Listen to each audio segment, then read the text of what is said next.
विद्यार्थी मित्रांनो, आज आपण विज्ञान भाग 1 प्रकरण क्रमांक 1 मूलद्रव्यांचे आवर्ती वर्गीकरण लेक्चर क्रमांक 3 मध्ये पुढचा भाग अभ्यासणार आहोत. घन व इलेक्ट्रॉन स्वरूपन.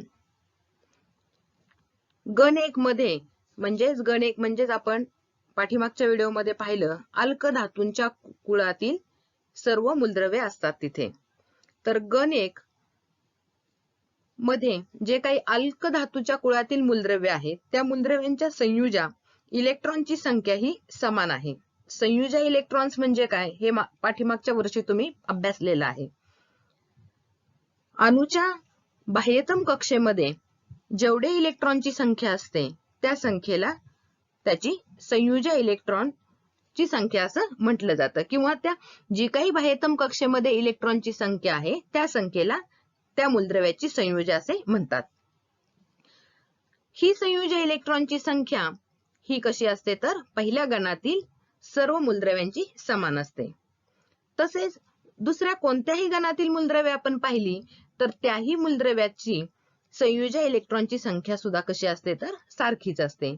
उदाहरणार्थ बेरिलियम, मॅग्नेशियम आणि कॅल्शियम ही मूलद्रव्ये गण 2 मध्ये आहेत, म्हणजेच अल्कधर्मी मृदा धातूंच्या कुलामध्ये ही मूलद्रव्ये आहेत. त्यांच्या बाह्यतम कक्षामध्ये बघितलं तर बाह्यतम कवचामध्ये 2 इलेक्ट्रॉन्स असतात. तसेच गण 17 मध्ये जर पाहिलं तर गण 17 म्हणजे हॅलोजन कुलातील हे मूलद्रव्ये आहेत. उदाहरणार्थ फ्लोरीन आणि क्लोरीन या मूलद्रव्यांच्या बाह्यतम कक्षामध्ये 7 इलेक्ट्रॉन्स आहेत. कोणत्याही एका गणात वरून खाली जाताना इलेक्ट्रॉनचे एक एक कवच वाढत जाते, म्हणजे एक एक कक्षा काय होते तर वाढत जाते. यावरून असे म्हणता येईल की बाह्यतम कवचाचे इलेक्ट्रॉन स्वरूपन हे आधुनिक आवर्त सारणीतील त्या गणांचे वैशिष्ट्य आहे. मात्र जसे आपण एखाद्या गणात वरून खाली जातो तशी कवचांची संख्या काय होते तर वाढत जाते. आवर्त आणि इलेक्ट्रॉन स्वरूपन पहा, आता सांगितल्याप्रमाणे गण 1 मध्ये जर पाहिलं आपण आकृतीमध्ये दिसते पहा. गण 1 मध्ये हायड्रोजन आहे म्हणजे H आहे, Li म्हणजे लिथियम आहे, Na म्हणजे सोडियम आणि K म्हणजे काय आहे तर पोटॅशियम. हायड्रोजनचे इलेक्ट्रॉन स्वरूपन पाहिलं तर त्याची एकच कक्षा असते, म्हणजे एकच इलेक्ट्रॉन आहे. त्यानंतर दुसरा मूलद्रव्य लिथियम पाहिलं, त्याचे इलेक्ट्रॉन स्वरूपन पहिल्या कक्षेमध्ये 2 इलेक्ट्रॉन्स, दुसऱ्या कक्षेमध्ये 1 इलेक्ट्रॉन. सोडियमच्या पहिल्या कक्षेमध्ये 2 इलेक्ट्रॉन, दुसऱ्या कक्षेत 8 इलेक्ट्रॉन आणि तिसऱ्या कक्षेमध्ये 1 इलेक्ट्रॉन. त्यानंतर पोटॅशियमच्या पहिल्या कक्षेत 2 इलेक्ट्रॉन, दुसऱ्या कक्षेमध्ये 8 इलेक्ट्रॉन, तिसऱ्या कक्षेमध्ये 8 आणि चौथ्या कक्षेमध्ये 1 इलेक्ट्रॉन. तुम्ही जर नीट निरीक्षण केलं तर काय दिसून येते पहा तुम्हाला, हायड्रोजन पासून ते पोटॅशियम पर्यंत हायड्रोजनच्या शेवटच्या कक्षेमध्ये 1 इलेक्ट्रॉन होता, लिथियमच्या पण शेवटच्या कक्षेत 1 इलेक्ट्रॉन, सोडियमच्या पण शेवटच्या कक्षेत 1 आणि पोटॅशियमच्या पण शेवटच्या कक्षेमध्ये 1च इलेक्ट्रॉन आहे. शिवाय अजून जर तुम्ही निरीक्षण केलं तर अजून काय दिसतंय पहा, हायड्रोजनची एकच कक्षा आहे, इलेक्ट्रॉनची एकच कक्षा आहे, लिथियमच्या मात्र किती कक्षा झाल्या 2 कक्षा आहेत, सोडियमच्या 3 आहेत आणि पोटॅशियमच्या 4 आहेत. याचाच अर्थ एक कक्षा काय होते तर वाढत जाताना आपल्याला दिसून येते. शिवाय संयुजा इलेक्ट्रॉनची जी काही संख्या आहे ती संयुजा इलेक्ट्रॉनची संख्या सुद्धा कशी आहे तर पहिल्या गणातील मूलद्रव्यांची सारखीच आहे. आता दुसऱ्या गणाकडे वळूयात आपण. दुसऱ्या गणामध्ये बघा बेरिलियम Be, पहिल्या कक्षेत 2, दुसऱ्या कक्षेत 2 इलेक्ट्रॉन्स, 2 कक्षा आहेत. त्यानंतर मॅग्नेशियम 3 कक्षा आहेत, कॅल्शियमच्या 4 कक्षा आहेत. इथे पण एक कक्षा काय होते, इलेक्ट्रॉनची कक्षा एक वाढत जाते. शिवाय दुसऱ्या गणामध्ये सुद्धा प्रत्येक शेवटच्या कक्षेमध्ये 2-2च इलेक्ट्रॉन्स आहेत. त्याचप्रमाणे 13व्या गणामध्ये पण बघा, शेवटच्या कक्षेमध्ये 3 इलेक्ट्रॉन्स आहेत, 14व्या गणामध्ये 4 इलेक्ट्रॉन्स, 15व्या गणामध्ये पाहिलं तर शेवटच्या कक्षेत 5 इलेक्ट्रॉन, 16व्या गणामध्ये शेवटच्या कक्षेत 6 इलेक्ट्रॉन, 17व्या गणामध्ये शेवटच्या कक्षेमध्ये 7 इलेक्ट्रॉन आहेत. म्हणजेच यावरून आपल्याला काय समजते पहा की मूलद्रव्यांमधील संयुजा इलेक्ट्रॉनची संख्या वेगवेगळी आहे, मात्र त्यांच्यातील कवचांची संख्या आपल्याला कशी दिसते तर एकसारखी दिसते. आवर्तामध्ये डावीकडून उजवीकडे जाताना म्हणजे एका गणापासून दुसऱ्या गणाकडे जाताना काय झालेलं आहे तर अणु अंक एका एकाने वाढत जातो. तशी संयुज इलेक्ट्रॉनची संख्या सुद्धा वाढत गेलेली आहे. इयत्ता 9वी मध्ये तुम्ही हे सूत्र अभ्यासलंच असेल. 2n चा वर्ग. यावरून इलेक्ट्रॉन धारकता काढता येते. पहिली कक्षा त्याला नाव आहे K, दुसऱ्या कक्षेला L, तिसरी M आणि चौथी कक्षा त्याला नाव आहे N. पहिल्या कक्षेमध्ये जास्तीत जास्त इलेक्ट्रॉन किती असतात? 2 असतात. दुसऱ्या कक्षेमध्ये 8, तिसऱ्यामध्ये 18 आणि चौथ्यामध्ये 32. तर 2n च्या वर्गानुसार ही इलेक्ट्रॉन धारकतेची आपल्याला संख्या काढता येऊ शकते. कवचाच्या इलेक्ट्रॉन धारकतेनुसार पहिल्या आवर्तात 2 मूलद्रव्ये, दुसऱ्या आवर्तात 8 मूलद्रव्ये असतात. इलेक्ट्रॉन अष्टकाच्या नियमानुसार तिसऱ्या आवर्तामध्ये सुद्धा 8च मूलद्रव्ये आहेत. जर तुम्ही आधुनिक आवर्त सारणी पाहिली तर आधुनिक आवर्त सारणीमध्ये जे काही पहिला आवर्त आहे त्यामध्ये 2 मूलद्रव्ये आहेत.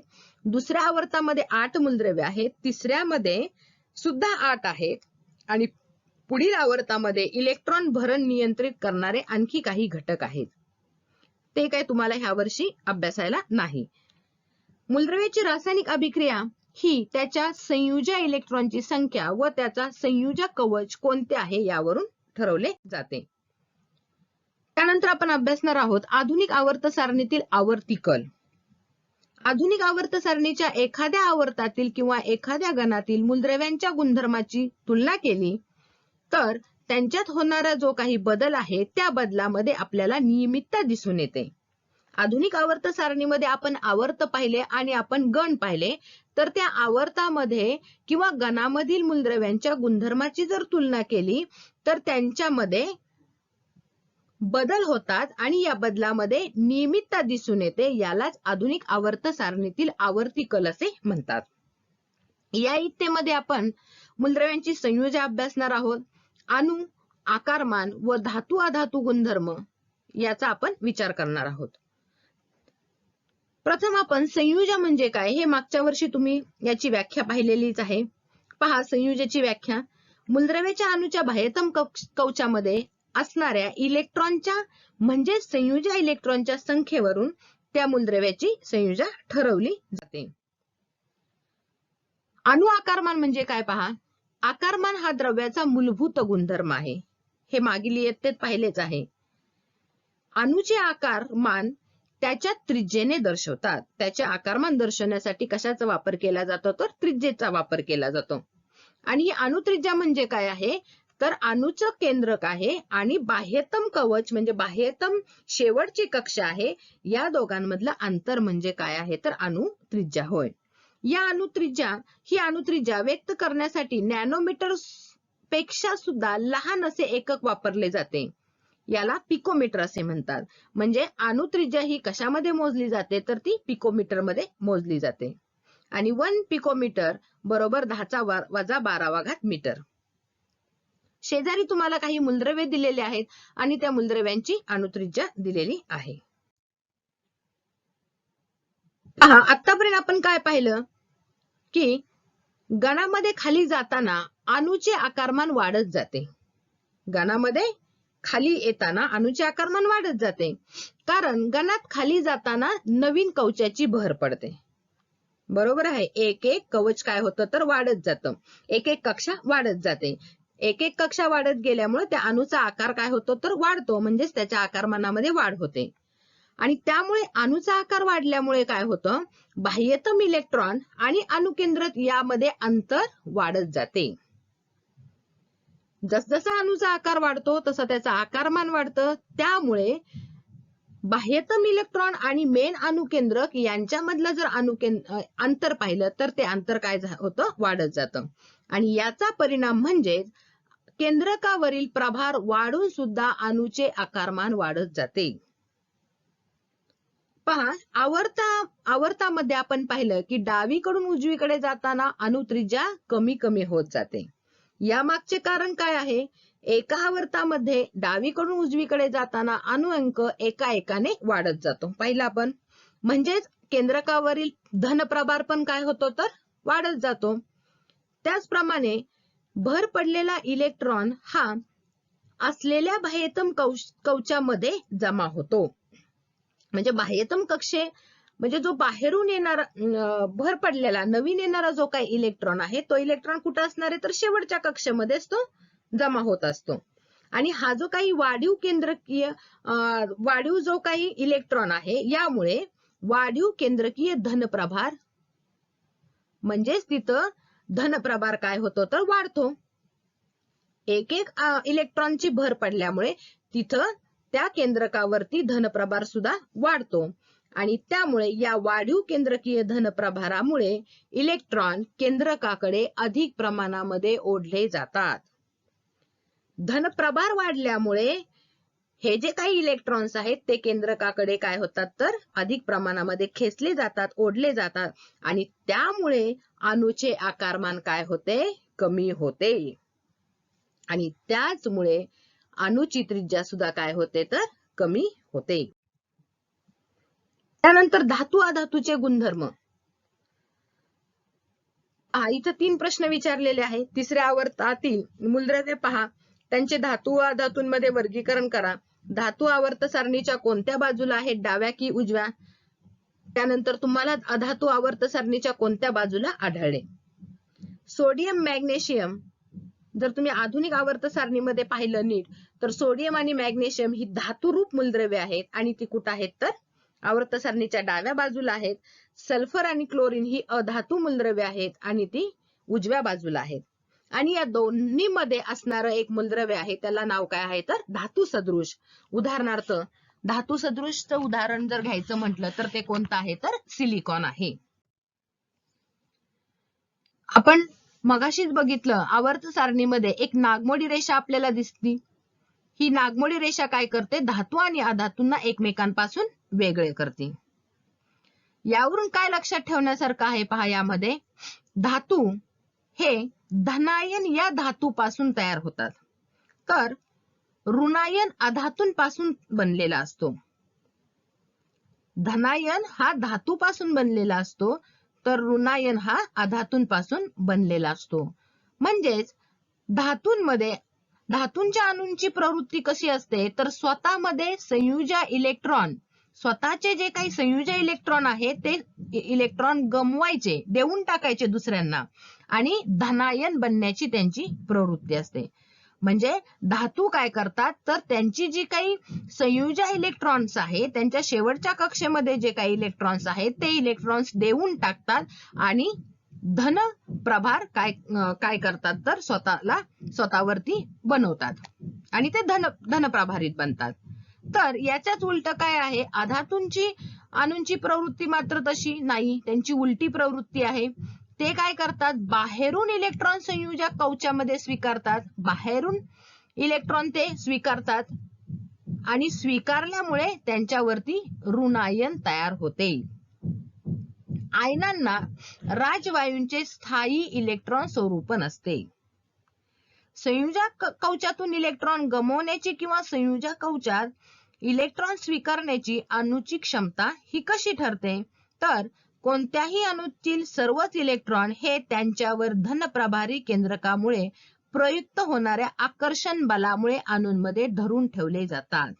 पहा, कोणताही अणू घ्या, त्या अणूमध्ये असणारे जे काही इलेक्ट्रॉन्स आहेत ते इलेक्ट्रॉन्स अणूमध्ये का म्हणून धरून ठेवलेले असतात कारण त्यांच्यावरती त्यांच्या केंद्रकामध्ये धनप्रभार प्रयुक्त झालेला असतो आणि त्यामुळे त्यांच्यामध्ये आकर्षण बल तयार होते आणि या आकर्षण बलामुळे हे इलेक्ट्रॉन्स धरून ठेवले जातात. संयोजक कवचातील इलेक्ट्रॉन व अणुकेंद्रक यांच्या दरम्यान आतील कवचामधील इलेक्ट्रॉन असतात. संयोजक कवचातील इलेक्ट्रॉन्स आणि अणुकेंद्रक मध्यभागी अणुकेंद्रक असतं आणि संयोजक कवच म्हणजे जो बाह्यतम कक्षा आहे त्या बाह्यतम कक्षामध्ये एक इलेक्ट्रॉन असतात. यांच्यामध्ये सुद्धा असंख्य इलेक्ट्रॉन्स असतात. त्यामुळे संयोजक इलेक्ट्रॉन्सवर आकर्षण बल प्रयुक्त करणारा परिणामी केंद्रकीय प्रभार हा काय असणार आहे तर कमीच असणार आहे. म्हणजे मध्यभागी केंद्रकामध्ये केंद्रकीय प्रभार सगळ्यात जास्त असणार आहे आणि शेवटच्या कक्षेवरती त्याचा प्रभार कसा असणार आहे तर थोडासा कमीच असणार आहे. धातूंमध्ये असणारी संयोजक इलेक्ट्रॉनची संख्या कमी असते. पहा, धातूंमध्ये म्हणजे धातूंच्या शेवटच्या कक्षेमध्ये असणारी इलेक्ट्रॉनची संख्या, त्याला आपण संयुजा इलेक्ट्रॉन म्हणतो, ती कमी असते. ती साधारण 1 ते 3 असते. आणि या संयुजा इलेक्ट्रॉनवर प्रयुक्त होणारा परिणामी केंद्रकीय प्रभार सुद्धा कमी असतो. म्हणजे मध्यभागी केंद्रकामध्ये जो काही प्रभार असतो, केंद्रकीय प्रभार असतो, तो प्रभार शेवटच्या कक्षेमध्ये काय असणार आहे? कमी असणार आहे. त्यामुळे या दोन्ही घटकांचा जर आपण विचार केला, त्याचा परिणाम म्हणून धातूंमध्ये संयुजा इलेक्ट्रॉन गमावून स्थायू राजवायू संरोपण असलेला धनायन बनण्याची प्रवृत्ती असते.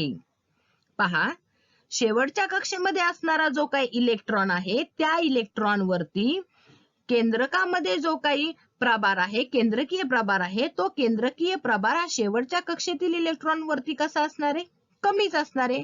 त्यामुळे तो शेवटच्या कक्षेतील जो काही इलेक्ट्रॉन आहे, तो इलेक्ट्रॉन सहजरित्या गमावला जाऊ शकतो.